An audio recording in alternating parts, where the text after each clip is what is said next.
Hey, rock and roll, we're live. Let me, little camera adjustment here. You'll notice today that I don't have my banners up because I was too lazy to put them up. So this was kind of a last minute thing. So forgive my unprofessionalism, although that's pretty much common every time I do one of these, so it shouldn't surprise you.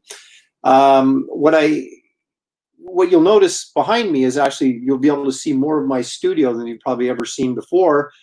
And the reason I usually have my banners up is one, for promotion, of course. Two is to cover up the mess. And you know that famous saying, a messy desk is a sign of a genius. Well, I must be freaking Einstein then if you look around this place. But anyway, my laziness has revealed my some of my studio. And if you could see the floor, you'd really see how messy it was. But anyway, I decided to do this sort of last minute because I got a request for a sketchbook and the person wanted a sketch of Vampirella inside. So I thought, you know what, I'm going to draw it anyway. Why not do it live so you guys can watch? And then I thought, well, you know what, I'll do a little Garbage Man update as soon as I'm done with the sketch, because I've got some art for that finished as well. So we'll just kill multiple birds with one stone if anybody shows up. Oh, look, we've got tons of people here. Pat Scott, Fly Fox Pro, Josh Olive. We are loaded with at least 5 people watching right now, which I think is a good enough start to start drawing. So I'm not going to waste any more of your time. I'm going to turn the old camera down here. Oh, look, a sketchbook just waiting to get sketched in. So I'm not, oh, sorry. I'm not as ill prepared as you might think. Let's see. Pat Scott says he's here for Garbage Man. We're going to have to wait. You have to sit through this Vampirella sketch first, Pat. Sorry. Fly Fox Pro says, hola. I say hola to you. ¿Qué tal? ¿Cómo está? That's about my Spanish knowledge. I think this is the first time we've had a good look at your drafting table. Yeah, you know, my dad made that for me when I was 16. Somewhere in that neighborhood, and I have kept it ever since. There was an art supply store in Portland, Oregon that had this really tremendously huge. Actually, let's take a look at it again. Tremendously huge. I'll get out of the way. Yeah, that's a really big drafting table, and it has oak and stuff on it. You know, it's made of oak, and so they had this table. And back when I was 16, it was like you go into the store and it was like $500 when I was 16 in 1980. So $500 is a lot of money. And so there's no way that, still a lot of money, but there was no way my dad could afford to get that for me. So we went in there and he sat there with his tape measure. He was very handy. And he measured the whole thing. And we wrote down all the measurements and left. And then he built it for me. So the exact same thing. So it's quite cherished piece of furniture and practical tool that I use for drawing, and I've used it ever since I was 16.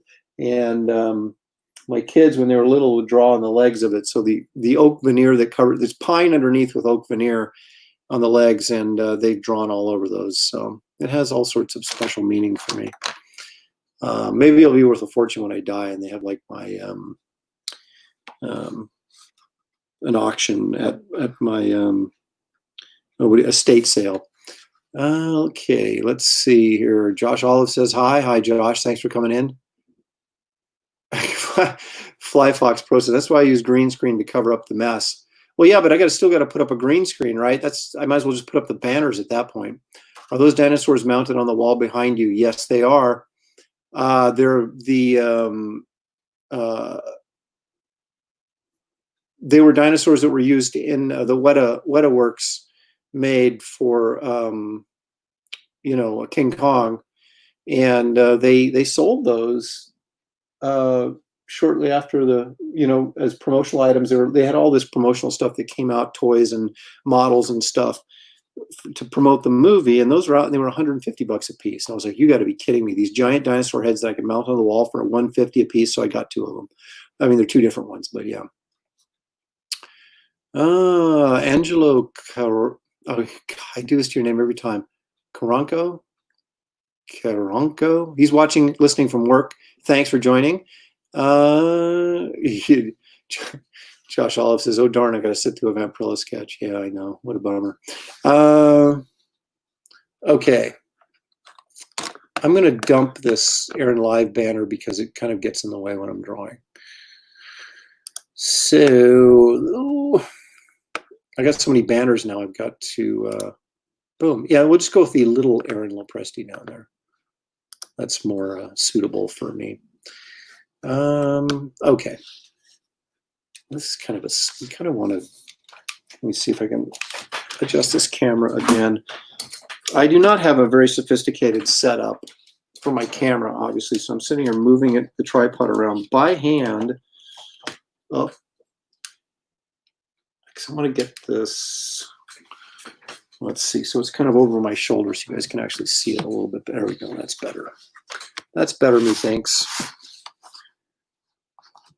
Now we're using the old zoom in tool here to get in a little closer to the action.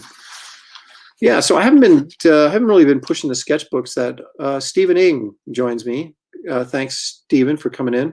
I haven't really been pushing these sketchbooks that hard because when I was in the hole on these, you know, for my printing costs, which were, I mean, I have to admit, I think I got a good deal on the printing, but it was still, you know, an enormous bill.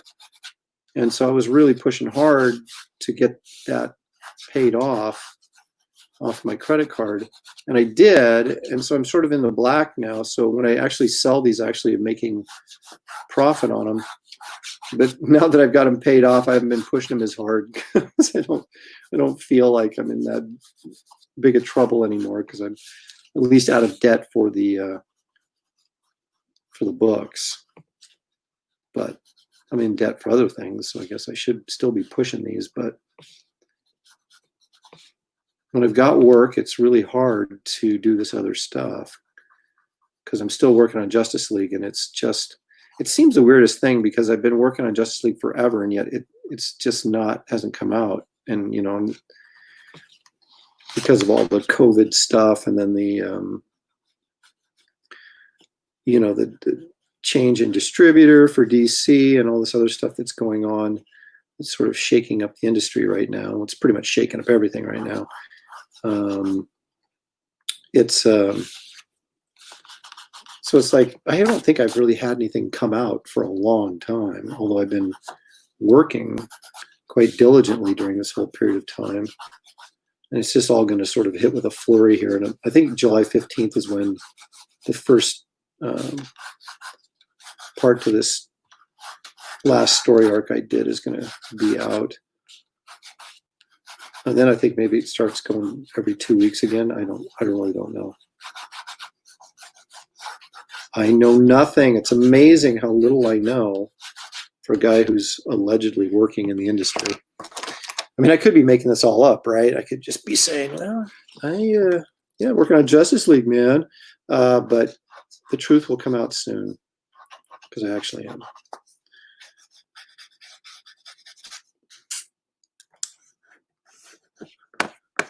Warren Montgomery says, howdy, Portlander. I say, howdy, right back to you, Warren. David Mosby, what are the guidelines for sketchbooks, specific characters only, etc.? Thanks. So curious. Well, the guidelines are you can ask for, you get a headshot. I don't do full figures in here, but you can ask for any character you want, and I will accommodate you. Unless it's like Satan or something like that, I probably wouldn't draw that. But you know, pretty much anybody else is fair game. Because I don't have to worry about, you know, doing anything inappropriate because all I'm doing is showing you their face. So I don't have to put any restrictions really on it. I mean, I don't really do Vampirella stuff because I think she's sort of exploitive, but you know, it's a headshot, so what the heck. Although I will say Jose Gonzalez's work on Vampirella was just unbelievably good.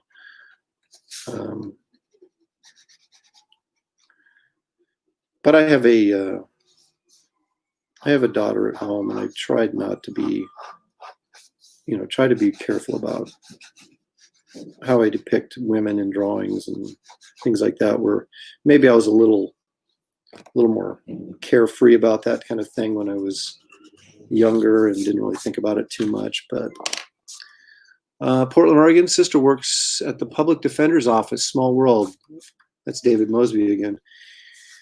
Yeah, you know, it's amazing how you just run into people, or there's some sort of, you know, connection with where they live or where they're from or a last name or something like that. It really is a small world in a lot of ways.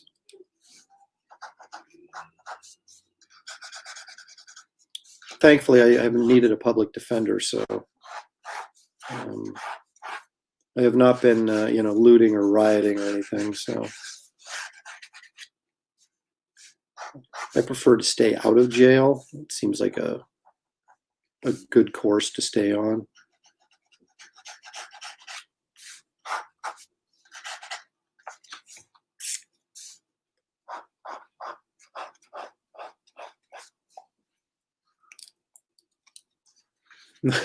Josh says, I always appreciate that you keep it classy, Aaron. Well, you know, I try.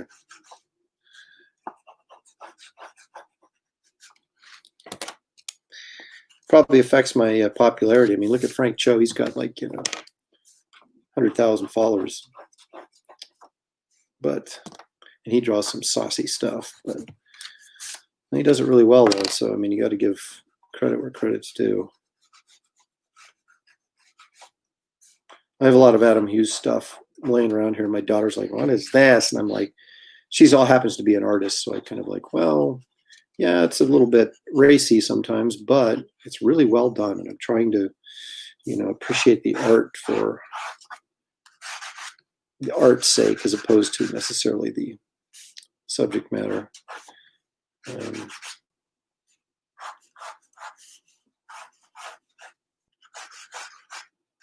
Coming from the guy who's drawing Kit Carter, right? Well, yeah, what do you do? There's nothing more interesting and rewarding than drawing the human figure. I think that's why I guess maybe why I'm such a big fan of Gil Kane's early designs on the DC universe characters, you know, like Green Lantern, and of course Flash was that way. I think I want to say, I'm sure Carmen Infantino designed that Silver Age Flash, but like the Green Lantern and a lot of the DC characters, all, well, even the Marvel characters too, all were just pretty much had skin tight outfits on. So you're basically drawing a naked human being and painting a costume over them. And you know, that's, I don't like all this extra accoutrements and garbage they put on because it covers up the figure. And I'm just like, I'd much rather just draw the figure. That's why I would be a big proponent of drawing Jungle comics, because you don't have to draw any anything other than basically, you know, figure work and I suppose, you know, trees and stuff. I'm a very organic artist, as I probably mentioned many times before. Unfortunately, nobody reads dinosaur comics. Kid Carter is wholesome. That's what Foxfly Pro says. And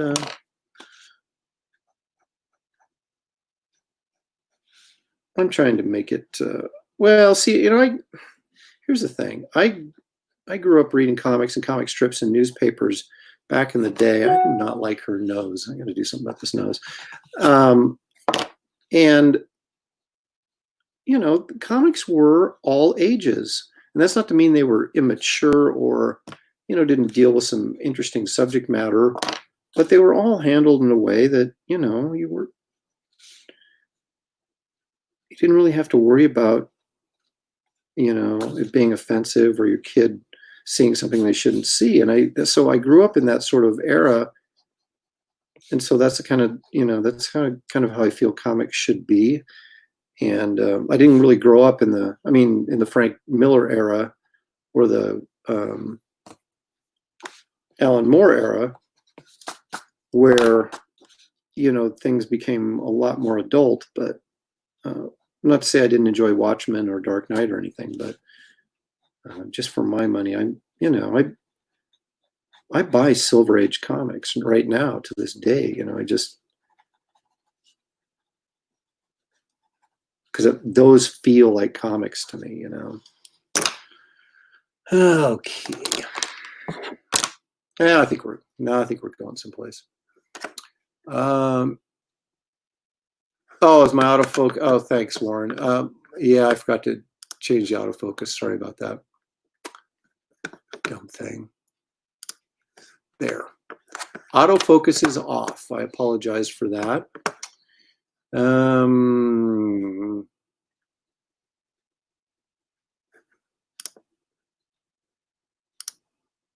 Josh Olive says, very organic style, love it. I get a ton of comments on that Swamp Thing Ophelia commission at my store. Everyone thinks it's a Swamp Thing comic cover.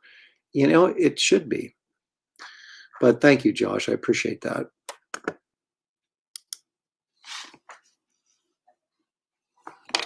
All right. Okay. Now that face, I think, is looking pretty good. So we will go ahead. My 0.80 Le Pen. Blow off some of the eraser stubble here and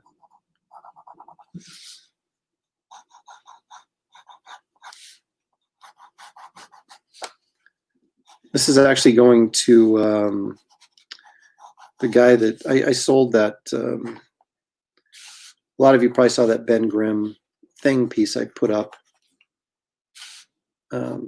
Somebody bought that from me and then wanted a sketchbook too. So I was like, allow me to accommodate you by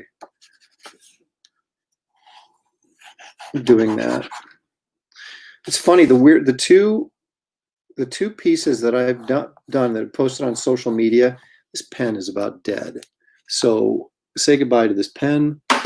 That's the sound of it hitting the garbage can. Okay.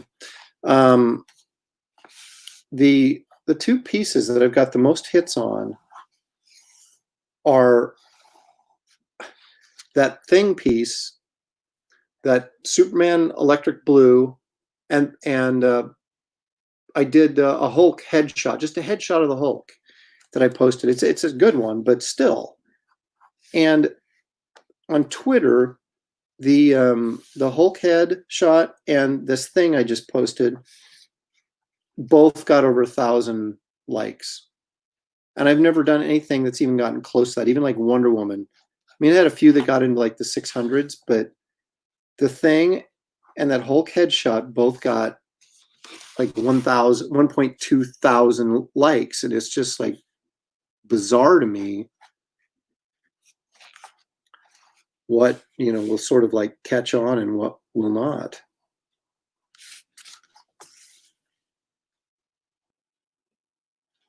I still haven't figured it out. Social media is a mystery to me. Sharon Marlowe says, hi, guys. Sharon, we'd like to all collectively say hi back to you. Josh Olive, that Ben picture was gorgeous. That Ben Grimm was gorgeous. Thank you. You know, I was on, was it Mike Miller's Drawn and Quartered Wednesday night, and they had like the theme. They have a theme every time they do it, and I was not all that compelled to work on what everybody else is working on. So I just started drawing the thing while we were talking, you know, and, you know, I thought, oh, I'll put a little dual light source on here. That'll be kind of cool. And it just turned out to be ended up being a really nice piece. And it's funny how often that happens. You know, you end up not necessarily really trying to produce a great piece of work, and then it just sort of comes out that way. So that was nice. Yes, it's Tuesdays, not Wednesdays. He is the Drawn and Quartered. He also has a Friday night auction show, and I was going to do that with the thing, but then I just thought, you know what? You never know with an auction. You know, you might come away big and you might not. So I thought, well, I'll just offer it up for sale to anybody that wants to pay what I'm asking for it. And it worked out that someone did. So I'm fine, Nighthawk Warrior. How are you doing? Nothing really changes around here, you know. I spend most of the time drawing, and we've got a new puppy, so dog keeps waking me up in the middle of the night to take it out to go pee. And so I was up at 4 a.m. this morning to take him out, and then came back to bed, and then he woke up again at 7:30 or 7 o'clock. And at that point, it's like, at 7 a.m. it's light outside. There's no getting that dog to go back to sleep. So I've been up early, which is good. When we had a dog before, I always had to get up at 7 a.m. and feed her, because she would wake up at 7, like, the internal clock was working. And so I was always getting up early, and I was used to getting up early. And then since this whole COVID thing's been going on, I've been sleeping in and really turning into a slug. And so actually, I think having a new dog is sort of helping me get up in the morning and get back into sort of some sort of, real life rhythm. There's nothing like using a pen that actually has ink in it. I have such a hard time throwing stuff away, which would probably explain the incredible mess in my studio and house. We all are sort of, I don't want to say pack rats, but we are collectors to a certain degree. And you always think, oh, I should throw this away. But you're like, oh, but what if I need it 10 years from now? I better keep it just in case. And it's a dangerous way to think.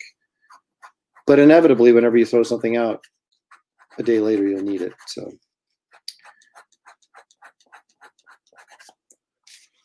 Okay, Nighthawk Warrior, just going wild here. Starum, how are you, Aaron? Who are you drawing?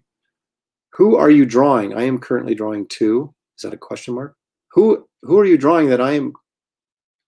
I'm not really sure I'm following that sentence. Right now, I'm drawing Vampirella. Or if you're asking me, who am I drawing right now that you are currently drawing, how would I know that? Because I don't know what you're drawing. Admit it, we are art hoarders, Aaron. It's true. I've had like drawings that little kids have given me at shows, and it's like I have such I mean, first of all, it's really sweet when they do that, but you have that stuff and you think, but I have so much respect for the art that I could never just like throw it away, or and when someone sends you a greeting card, when is it okay to like get rid of the greeting card? Because doesn't it like show a level of disrespect to the person who sent it? I mean, I don't know, because you get the Christmas cards with the pictures on them, and you're like, so then you got your friends looking at you, right, on the picture, and you're like, okay, well, I'll hang this up. And then 6 months later, after Christmas, it's still hanging there, and you're like, can I throw this away now? But if I do, I'm throwing my friend away and his family, and that seems really sort of mean and disrespectful. So there they sit. I mean, eventually I cave in and get rid of some of that stuff because you have to, but it's like, when's a good time? Wasn't there a Seinfeld episode? It was like, how soon do you have to hang on to a greeting card before you can throw it away? And I think Jerry, some girl sent him a card and he threw it away the next day, and she came over and found it in his trash. She was super offended. But he was like, yeah, I read the card. I thought it was great. Thank you. Then I threw it away. So.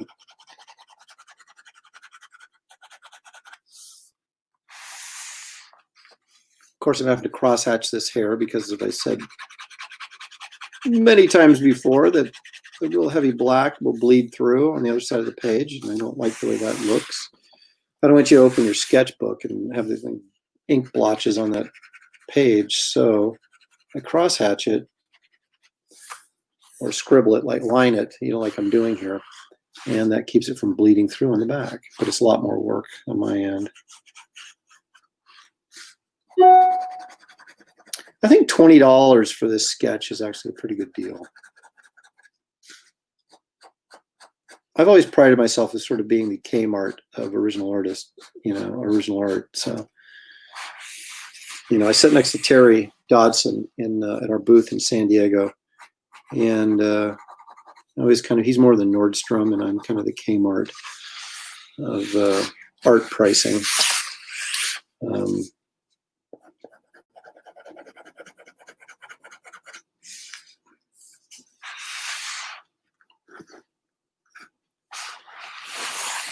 It wasn't really a great story. It didn't really have an ending, but.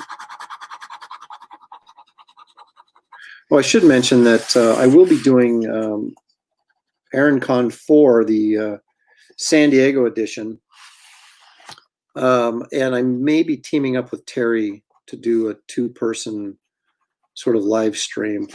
I haven't confirmed that yet, but we've been talking about it. I need to get with him since we're actually in July, and it would be in the next couple of weeks. I will certainly keep all you guys posted concerning that, because that would be sort of epic. Because I don't think Terry does any live streams. I mean, he may be guests on other people's live streams, but I don't think he does his own. So he's got a new book out called Adventure Man that you should check out from Image Comics that I think Matt Fraction is the author of. Also, I want to recommend David Williams and Kevin Griveau did a book called Bass Reeves that's coming out through Allegiance Comics, which is Mitch Breitweister's new company, and it's really good.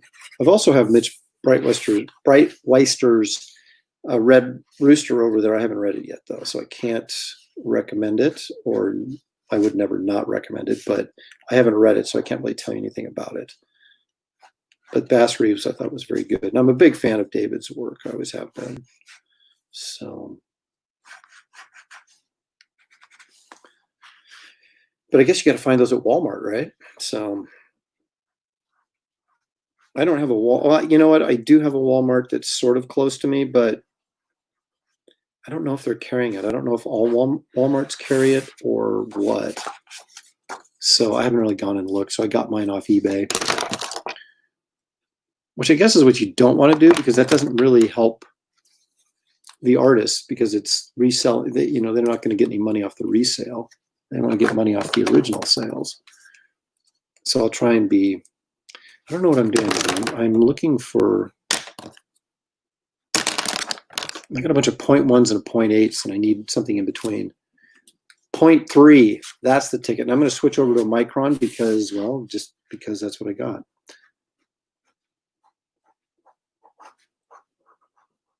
I want a little bit more control here when I'm doing this fine line work.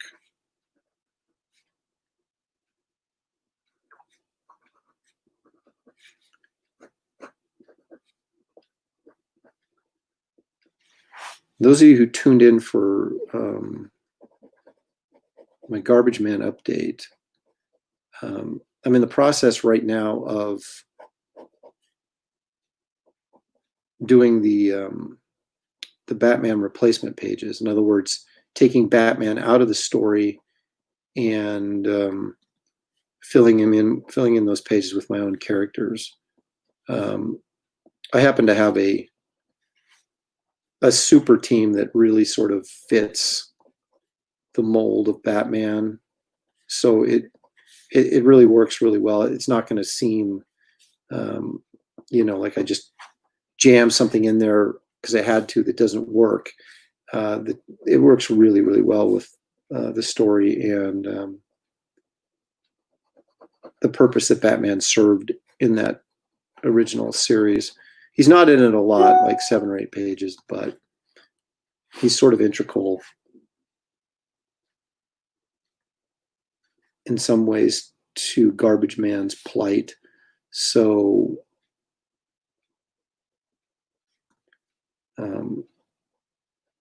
but I really don't have to change the script all that much.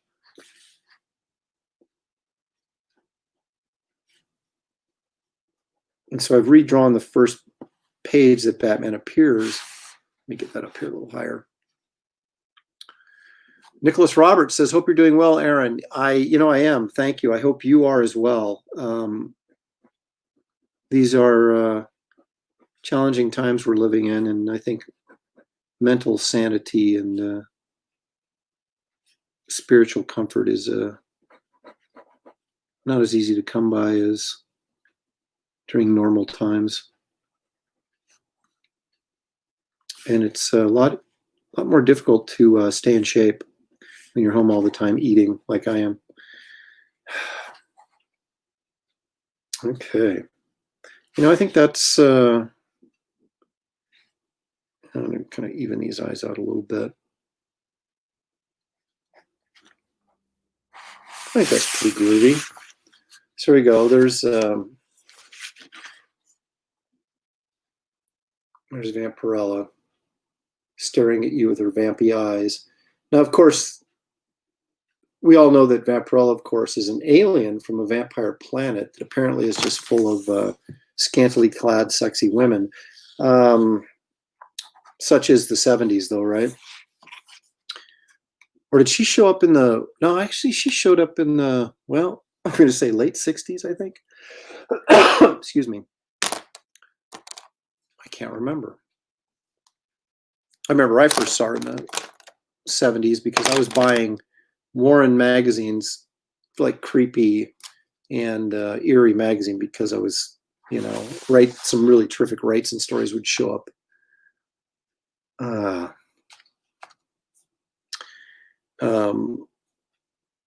So I always liked, one of those weird people that liked monster stories or horror stories. So I was always buying creepy and eerie magazine, and that's, Vampirella was a Warren magazine as well. I think I bought one issue because it had a really good, the cover was painted by San Julian or Sanuelen, or I guess Sanuelen is probably how it was pronounced. It had a really cool cover on it. Oh, you know what? I bought it because there was a rights and a two-page rights and story in it, or a one-page rights and something like that. There was a rights and story in the back of one of the Vampirella issues, and I did get that. But there was some just terrific Jose Gonzalez artwork in there. So I used to have a Jose Gonzalez original, but gosh darn it, my pens suck. I had a Jose Gonzalez original page from Vampirella, but during one of the down periods in my career where I wasn't working, I had to sell, I had some good rights and stuff too. I had to get rid of. Alan Davis Silver Surfer page. Ugh, I wish I had that back. I wish I had the Gonzalez page back too, but I don't. All right, signed up there. This is, I checked before we started, this is number 169 out of 750. So I am chugging along here. All right, so let me do a quick plug here, and then we'll go look at the Garbage Man stuff. So if you want one of these sketchbooks, this is a hardcover, 64 pages, full color. I'm very proud of the fact that it has a spine on it with writing, and then a back cover with art, and then my little Cold Crocodile Press logo. So yeah, there's all kinds of stuff in here. There's not, I'll be honest with you, there's no superhero stuff in here. It's all fantasy, sci-fi type stuff, because I didn't want to put a bunch of superhero stuff in here and have, copyright issues. So it's just all the other stuff. This is the kind of stuff I like to draw when I'm not doing superhero stuff. This is all out of my old sketchbooks. There's a Jack Burton from Big Trouble in Little China, Indiana Jones, Captain Jack up there, Red Riding Hood, just, stuff like that. There's the original pencil that I used for the cover. But there's a lot of unique, eclectic stuff in here. It's a book I'm actually very proud of. I think it's really strong, and you should grab one. If you haven't got one, scroll across the bottom there is showing you exactly how you can get one. Braden Anderton, you were wondering what I was doing with that pen. What are you talking about? Braden is actually a friend of my son's. He's making a joke, and it just went over my head. I was wondering what you were doing with that pen. Ha, ha, ha. Smiley face. Okay, Braden. Okay, so let's take a look at the Garbage Man stuff, and I'll show you what I've been doing and what I plan on doing more of. I'm going to have to spin this camera around. Ooh, look at that, but I'm really set up already for this. So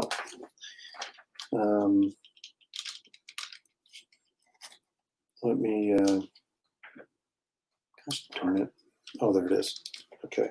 I'm going to kind of move this up a little bit here. So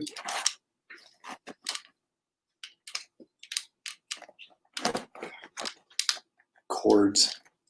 Okay. In fact, I'm probably going to have to zoom out a bit. So bear with me here for a second. Okay. T-shirt. Okay. So here, this is the first, this is page 1 from the second installment. These Garbage Man pages were, or stories were all part of a larger miniseries. So they're all done in like 10-page story segments, right, for each issue. And so this is the second part 2 of a 12-part story. And it's page 1, but it has Batman on it, obviously.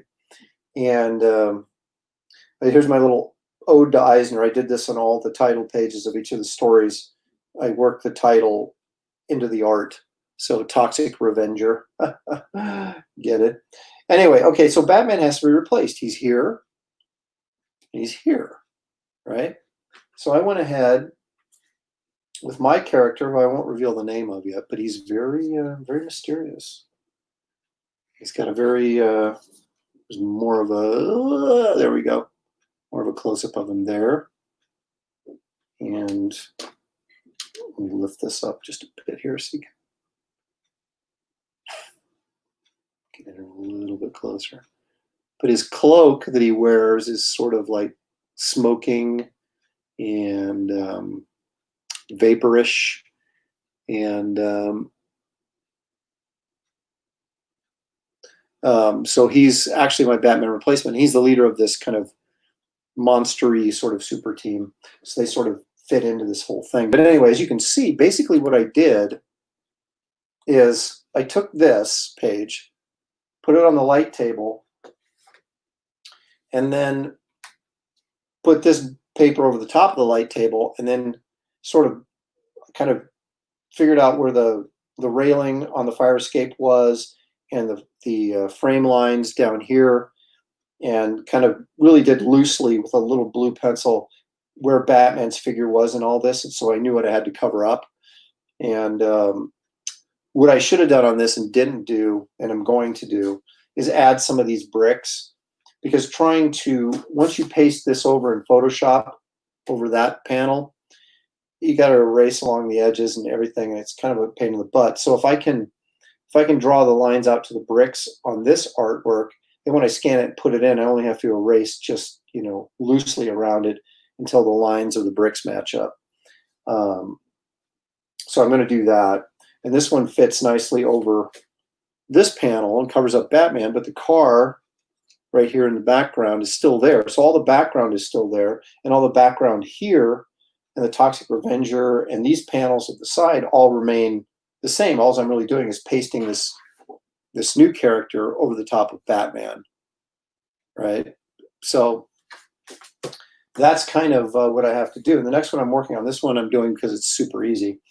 But here you have Garbage Man gets kicked from behind by Batman, but we don't reveal Batman totally until the next page, which is a splash page that I'm totally gonna have to redraw. But so you got Batman's legs coming in here. So I'll change these. I'll probably keep the legs almost exactly the same. I'll just redress them so that they look like the character who's coming in to kick him in the back. It won't be Batman. And then of course I have the Batman shadow falling across Garbage Man's face, and that shadow will have to be altered a little bit.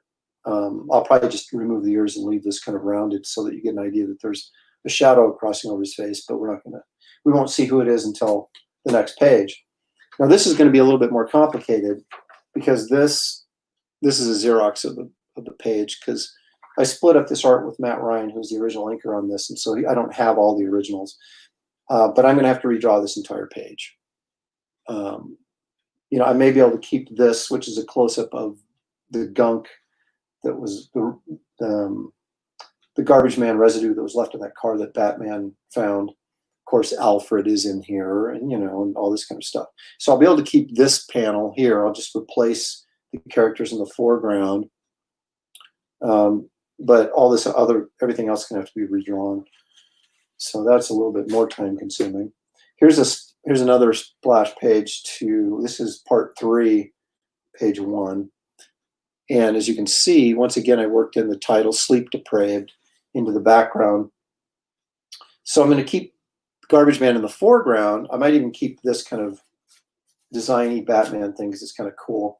But Batman will be replaced by this cloak, this mysterious character I showed in the first drawing. And I'll probably work in his teammates behind him in the background so I don't cover up the lettering there. And then be able to keep that page. So the idea is to do, well, to be quite frank, do as little work as possible to get these pages replaced so I can actually do it in a timely fashion. This is going to be tougher because I've got this big shot of Batman here punching Garbage Man. And then I've got this shot of, you know, 2 shots down at the bottom of Batman. They're going to have to be replaced. So those are, you know, that's going to be a little bit more work, obviously. But I'll try and salvage Garbage Man in each one of these and just kind of put the new character over the top. We'll see how that works out. And then there's another page here of Batman fighting Garbage Man where, you know, most of this is going to have to be replaced. This would be, I think it's just going to be too stinking hard to patch. So I may just redraw everything. We'll see.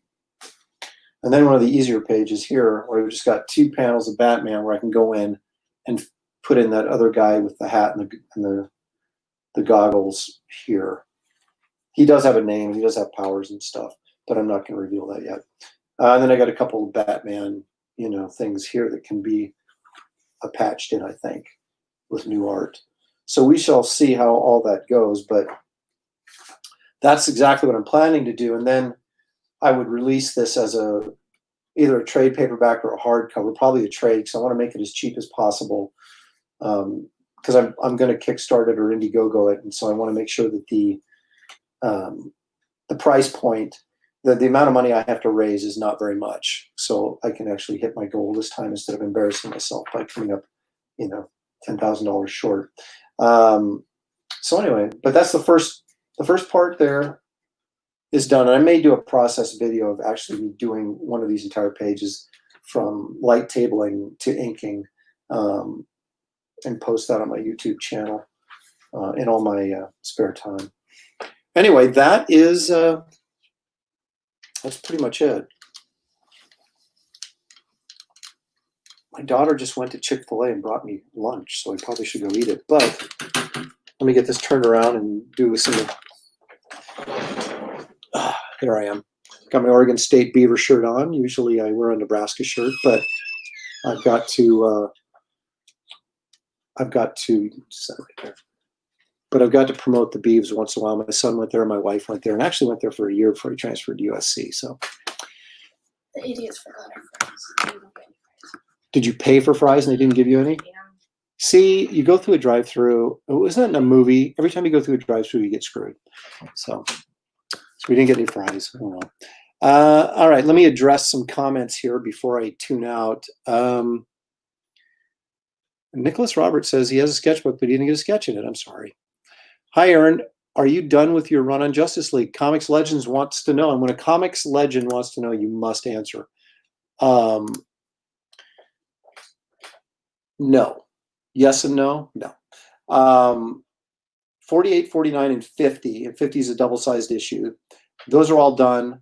And 48 comes out, I think, July 15th. I am currently working on a Justice League annual that ties in with the tail end of the Eradicator storyline that I started working on, but Doug Mankey finished. Well, Doug started it. I jumped in for 2 issues, then Doug finished it. So I'm doing an annual that's sort of like an epilogue to that story right now. So my regular run on Justice League is over, but I still am working on this annual. And when that's done, I don't have any idea. I may be unemployed, so we'll find out.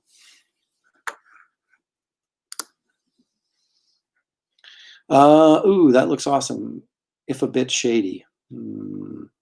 Love it. Okay. Everyone, this was a short one, and maybe we're all grateful and thankful for that. But I thought we need to get back and do one of these and share some art with you. So thanks for stopping by and joining me for this edition of Aaron Live. And like I said, be on the lookout for AaronCon 4. I'll be posting announcements about that as soon as I figure out if Terry wants to do it with me or not. I'm doing it by myself or with Terry, but either way, I'm doing it. And it'll be right around San Diego time. I think San Diego's doing a virtual con at the same time that their regular con would be, so it'd probably be kind of stupid of me to compete with them. So it might be the weekend before or the weekend after, something like that. But I will let you know. And again, thank you all for joining me. I appreciate it. And we'll see you again soon. If I can actually end the broadcast.